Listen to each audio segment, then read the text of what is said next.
ఈ సంఘము ఆత్మానుసారంగా ఉన్నారా, శరీరానుసారంగా ఉన్నారా? పౌలుసేలు ఆత్మానుసారంగా ఉన్నారా, శరీరానుసారంగా ఉన్నారా? వారు మేలు జరిగిందా, నష్టం జరిగిందా? మేలు. కాబట్టి మనం మేలు పొందాలంటే ఆత్మానుసారంగా నడుచుకోవాలి, పక్కన పెట్టాలి. ఈ లోక దినాల్లో మరి లోతు దినాల్లో వాళ్ళు మరి శరీరానికి ప్రాముఖ్యత ఇచ్చారు, కానీ దేవుడు చెప్పినట్లుగా 18వ అధ్యాయం 1వ వచనం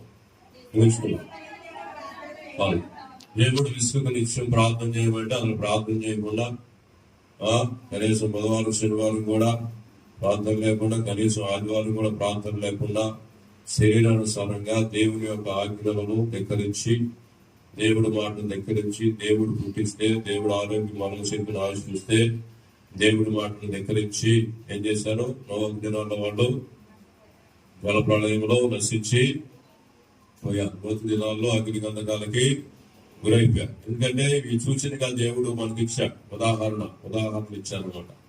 కాబట్టి ఎందుకు ఇచ్చారంటే మనము అలాగున చేసి మనం నష్టపోకూడదు, మనం దీవించబడాలి. మనం ప్రార్థన చేసుకొని దేవుని మందిరానికి వెళ్ళి దేవుని వాక్యం విని మనం ప్రార్థన చేసుకోవాలని దేవుడు ఆశ. అందుకనే విసుగు నిత్యము ప్రార్థన చేయాలి. ప్రార్థన అంటే విసుగుపోకూడదు. పొద్దున్నే కంపెనీకి వెళ్తే ఏం చేస్తారు? పొద్దున్నే 9ంటికి వెళ్ళి సాయంత్రం 5-6 వరకే పని చేస్తా. విసుగుదల వస్తుందంటే 10ంటికి వెళ్తాం, సాయంత్రం 8 దాకా ఎందుకు పని చేస్తున్నాం? 2 వరకే కష్టపడి పని చేయాలి, ఒక రూపాయి సంపాదించాలి, బిడ్డలకు చదివించుకోవాలని ఆలోచన. అది విసుగుదల పని అంటే విసుగుదల ఉండదు. కానీ ప్రార్థన అంటే 1 గంట 2 సేపుకే ఏమొస్తుంది? విసుగుదల వస్తుంది.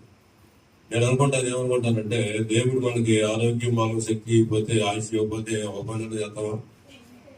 పని ఎప్పుడు వచ్చిందంటే గ్రహింపు నాకు. నేను వాగ్దానం 1900 ప్రార్థనకి వెళ్ళేవాడిని కాదు, వాక్యం వినేవాడిగా. చాలా మంది సేవకులు చెప్పారు, కానీ వాళ్ళ మాటలు కూడా వినేవాడు.